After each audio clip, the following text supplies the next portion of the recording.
Yo, what is good, YouTube, and welcome back to another JC2K video. In today's video, we're going to be revealing my 250k quals lineup. This is the lineup that I'm going to be using in today's 250k qualifier tournament.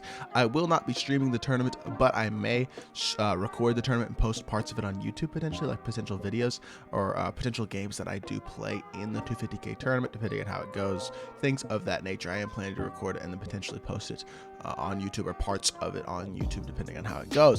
That being said, before we hop into this video, if you haven't, make sure you hit the subscribe button to help me push towards the 3,000 subscriber mark on the channel. I'm uploading every single day, and I would really appreciate your support if you haven't already. If you do subscribe, without further ado, let's hop right into it and let's check out my 250k tournament team. So this is the team that I'm going to be running for my 250k quals. 3, 2, 1, here we go. So at the starting point guard position, I'm going to be running Penny Hardaway. I think a lot of people might wonder, why are you not running John Wall? Why are you not starting Gary Payton? Things like that. Penny Hardaway is my favorite point guard in my team right now because of the defensive flexibility that he gives me. I feel like running Penny Hardaway at that point guard position gives me flexibility because I can put him on my opponent's three, whether that's a Paul George and Andre Kirilenko, even a guy like Kevin Durant, and he can do a very solid job defensively, even without the clamps badge, because he comes with most of the other key defensive badges that I need. Additionally, this Penny Hardaway has a couple of Hall of Fame badges added, which are Glue Hands and Sniper, which are two very solid Hall of Fame badges, but especially the Sniper badge. So he's got a couple extra Hall of Fame badges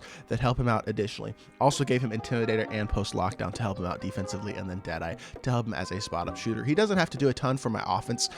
He just has to basically stand there. Occasionally has to go create a bucket or to create a bucket for somebody else. But for the most part, he just kind of stands on the hash, shoots when he's open, and doesn't do a ton on offense. But defensively, he's really diverse and allows you to really run your offense creatively. And offensively, he's got the ability to mash opponent point guards as well. If people are running 6'2", 6'3" point guards, Penny Hardaway will have a 4 to 5 inch height difference, which will really help him to be able to effectively score on those point guards effectively, basically.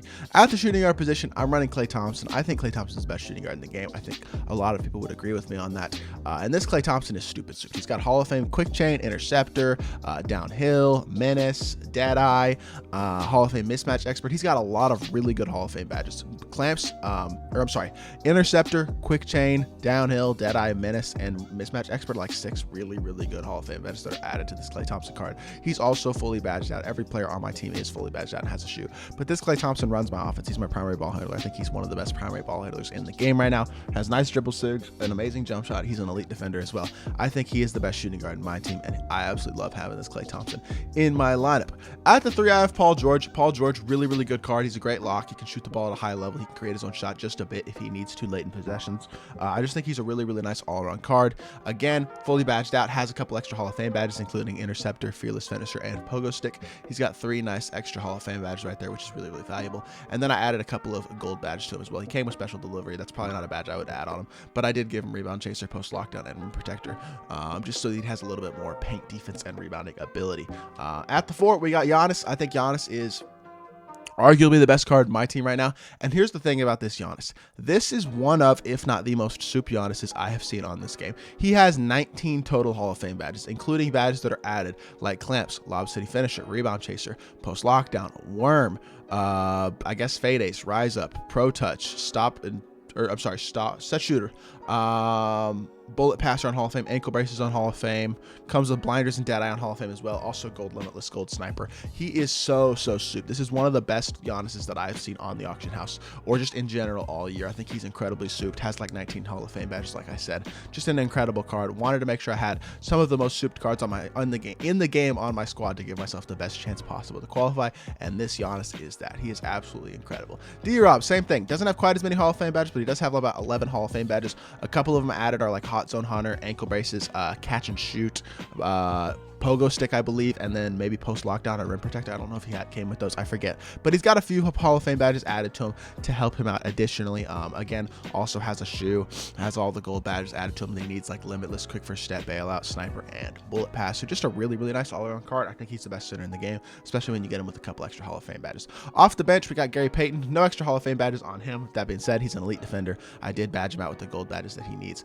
Really good point guard, backup point guard. My bench is not going to play a ton, I will admit, but they're still pretty souped, very, very good cards, and they, when they're on the court for about a quarter in quals, will do their thing at a very high level. I still think that I can score very effectively with them and play great defense. Harden at the 2 is potentially going to be my primary ball handler off the bench. He's another elite scorer. Also comes with a couple extra Hall of Fame badges, I believe that he added menace and I forget what the other one was, maybe glue hands to this Harden. So he's got a couple extra Hall of Fame badges for solid Hoffs, fully badged out with gold badges again as well. He has that rebound chaser post lockdown to help him in the event he gets switched onto a smaller guy or a larger guy. And Harden's just another really, really solid all-around card, great scorer, really solid defender, really nice jump shot, all that stuff. Then at the backup 3, we have AK, who honestly might play more than everybody else on my bench because of how good he is defensively. I could see myself subbing him in situations to play at that point, at that small forward position, even over Paul George down the stretch because of how good he is defensively. AK is such an elite defensive guy. And again, also has a couple extra Hall of Fame badges. He's got a Hall of Fame Menace and Hall of Fame, I think it's set shooter. No, Hall of Fame Menace, Hall of Fame set shooter, and Hall of Fame Intimidator, as well as Hall of Fame Lob City Finisher. He's got those 4 Hall of Fame badges added. He's got 8 total Hall of Fame badges. So he's got a couple extra Hall of Fames. Menace, Intimidator are really good, especially on a lock, and he's my on-ball lock. So also has gold badges upgraded like Sniper, Hustler, things like that. I could add Quick First Step to him, but since he's really never going to create his own shot, I don't feel like he needs it, just a knockdown shooter. It's really expensive to add Quick First Step as well, but he is going to be a knockdown shooter. Really, really good lock. When he plays, he will be an elite defender, one of the best defensive players on the court. Dolph Shays is probably the only guy on my team who's not like super soup, doesn't have any extra Hall of Fame badges. That being said, he is still badged out with the gold badges that he needs: Clamps, Interceptor, Bullet Passer, Pick Dodger, and Fast Twitch. Another really, really solid guy, great pick and pop at the 4, plays really solid defense, really nice release, can dunk the ball at a high level, is a fast power forward option, has decent size, Hall of Fame rebound chaser. Just another really, really good card. All right, finally at the backup center position, we have George Mikan, another really, really good card. I think Mikan is the best budget, quote-unquote, center in the game. You can get him for such a decent value, and he is a top 2 or 3 center in my team. Comes with a couple extra Hall of Fame badges as well, if mine does. He's got Catch and Shoot, Lob City Finisher, and Pogo Stick, which are 3 pretty good Hall of Fame badges, especially for a center. Pogo Stick is really nice on that interior defense. Catch and Shoot is obviously great on a pick and pop big. And then Lob City Finisher. Most of your lobs are going to go to your center when you're running a pick and roll and things like that. So having that is also very, very valuable. I think having those 3 Hall of Fame badges added to this card really helps him to be more valuable. Also has Interceptor, Limitless Spot at Bailout, Quick First Step, and I believe Unstrippable added as his 5 extra gold badges. So really, really solid all-around card. Every card in this team is basically fully badged out. Most of them come with extra Hall of Fame badges as well. I'm trying to give myself the best chance possible to qualify with one of the best teams you could really build in the game. I think this team is very close to the best team you could build in the game. I'm sure you could potentially find a couple cards you could add, such as Tracy McGrady, maybe Hakeem Olajuwon. But for me personally, I really like the way that this squad is built. We got a lot of guys with extra Hall of Fame badges. Very, very soup team, and I'm really excited to see how qualifiers go. I think I have a really good chance to qualify, and yeah, I'm really looking forward to it. So if you did enjoy this video, make sure you hit that like button, leave a comment, and subscribe, and I'll be back with more 2K content very, very soon. I appreciate y'all. Peace.